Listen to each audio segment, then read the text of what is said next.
야, 회사가 나한테 해준 게 뭐가 있냐? 야, 아껴. 최소한으로 일하는 거야. 욕먹지 않을 정도로. 약간 이런 느낌 있죠? 무어쌤 인생 반전 스쿨.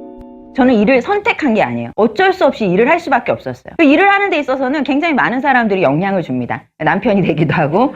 저는 일찌감치 아버지였어요. 저희 아버지는 일찌감치 저에게 인생은 니 혼자 사는 거다 라는 걸 깨닫게 하기 위해서 크게 사업을 말아주시고 아무튼 뭐 사업 실패하셔갖고 부도 내시더니 갑자기 잠적을 해갖고 막 연락이 두절이 되고 뭐 이런 인생 스토리 있으신지 모르겠어요. 쌤 안 와봐. 막 들으신 건가? 느껴져요. 예. 그리고 이거는 제가 인터넷에서 서치해서 갖고 온 건데요. 저희 아버지는 2004년에 망하지 않았습니다. 예. 일찌감치 제가 고등학교에 진학하기 전 아버지가 사업 실패를 하고 실제 진짜 증발을 해버렸어요. 그래서 모든 고초를 저희가 겪어야 됐었는데 그 중에 하나가 갑자기 고등학교 입학해갖고 학교 가보라고 아시죠? 그 배정받으면 학교 가보는 거. 학교 가려고 나가는데 검찰청 아저씨들이 들이닥쳐가지고 압류당했다는 거예요. 그래서 저희 집 모든 가전제품뿐만 아니라 모든 것에 빨간 딱지가 붙게 되었어요. 왜냐면 고등학교 때 제가 할 수 있는 게 없다고 생각을 했어요. 그냥 고3을 아주 무기력하게 아버지 원망과 세상 원망을 하면서 보냈어요. 그런데 20살이 되던 해 그때 깨달았어요. 너무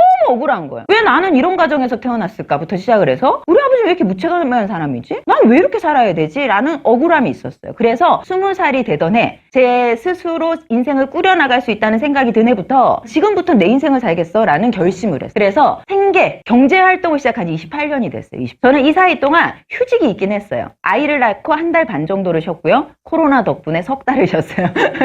애 낳고 휴직보다 코로나로 휴직이 더 길었어. 아무튼 저는 거의 28년 동안 6개월도 채 쉬지 않고 지속적으로 일을 해왔어요. 왜? 가난했기 때문에 저는 부자가 되고 싶었거든요. 그렇게 경제활동을 해왔는데 이제사 생각을 해요. 이제사. 공부 좀 열심히 할걸. 공부 좀 열심히 일했으면 좀 더 빨리 좀 더 편하게 성공했을지도 모르는데 그러나 저는 아버지 때문에 공부에 몰입할 수가 없었고 머리가 나쁜 애는 아니에요. 원래 공부 잘할 수 있는데 아버지가 환경을 만들어줘가지고 요즘은 내신 9등급까지라면서요. 저 때는 15등급까지 다 15등급 세대 맞죠?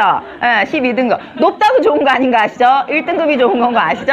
그래도 우리 선방한 거 아닌가? 내신 12등급. 그래서 저는 몸으로 일할 수밖에 없었어요. 그런데 저는 돈에 대한 자존심이 있었어요. 돈에 대한 자존심. 무슨 얘기냐면 저는 제가 돈이 진짜 갈급해서 일을 하잖아요. 여러분들도 만약에 생각을 해보세요. 우린 다들 돈이 필요해서 일한다고 돈 벌려고 일한다고 말씀하셨잖아요. 근데 돈에 대해서 다들 너무 자존심을 부리지 않으세요? 이게 무슨 얘기냐? 내가 돈 벌려고 이 회사에 취직했고 이 회사로부터 돈을 벌고 있잖아요. 그럼 열심히 해야 돼. 돈값을 해야 된다는 거예요. 근데 대체로 많은 사람들이 어떻게 일해요? 야, 회사가 나한테 해준 게 뭐가 있냐?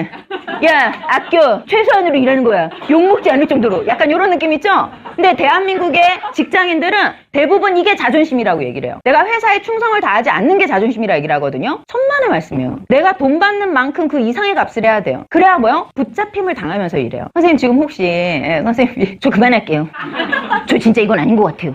그만할게요 라고 얘기했는데 뭐 이렇게 혹시 뭐 센터장님이나 뭐 팀장님이나 누군가가 선생님 선생님 다른 사람 아직 못 구했잖아. 선생님 좀 있어. 붙잡혔다 생각하시는 건 아니죠? 야, 나도 붙잡힌 당하면서 일하고 있어 하시는 분들이 대부분 어떻게 붙잡혔는데 후임 구할 때까지만 있으라고. 이건 붙잡힌 게 아니라 약간 때우는 거예요 지금. 그렇죠?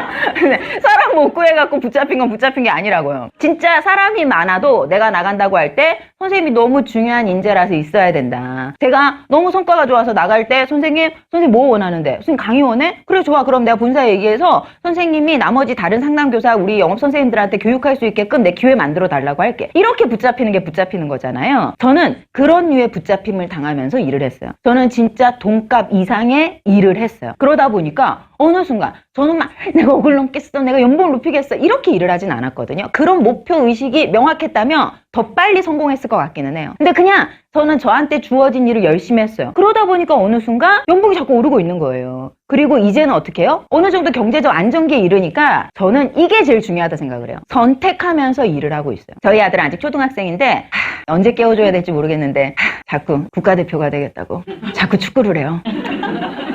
넌 취미로 해야 된다는 걸 빨리 알려줘야 되는데 쉽지가 않아요. 손흥민이 되겠다는데 되면야 저야 땡큐죠. 그치만 저희 남편이 그랬어요. 쟤는 아니라고. 아무튼 이제 국가대표 뭐 이런 걸 많이 보니까 막 국가대표 영상이 뜨는데 갑자기 이용표 영상이 뜬 거예요. 고등학생들 대상으로 강의를 하면서 나중에 커서 하고 싶은 일을 하면서 살고 싶냐? 그럼 지금 해야 되는 일을 해야 된다는 거예요. 해야 되는 일을 하지 않으면 나중에 나이가 들어서 하고 싶은 일을 할 수 없대요. 저는 제가 할 수 있는, 제가 해야 되는 일을 진짜 열심히 해왔거든요. 그러다 보니까 어제도 저랑 코드가 안 맞는 그 업체가 있어갖고, 물론 당당하게 전화로는 얘기 못하고 문자로 보냈지만, 저랑 성향이 맞지 않으시면 다른 강사 섭외하셔도 됩니다. 충분히 검토하시고 편안하게 연락주세요. 이러고 이제 보내놨어요. 그래서 지금 마음 막 떨고 있지. 취소시키면 어떡하지를 떨고 있지만, 그래도 어떻게 해요? 제가 맞지 않거나 제가 할 수 없다고 느끼는 것에 대해서는 노라고 할 수 있는 힘이 생겼어요. 근데 20년 전 무조건 했어요. 내가 할 수 있든 없든. 왜? 돈을 벌어야 됐으니까. 근데 지금은 제가 하고 싶은 일, 제가 할 수 있는 일 위주로 하게끔 좀 편안해졌어요. 수익을 내려놔도. 그럼 어떻게 그렇게 달성을 했나? 제가 잠깐만 말씀드려 볼게요. 우아쌤 인생 반전 스쿨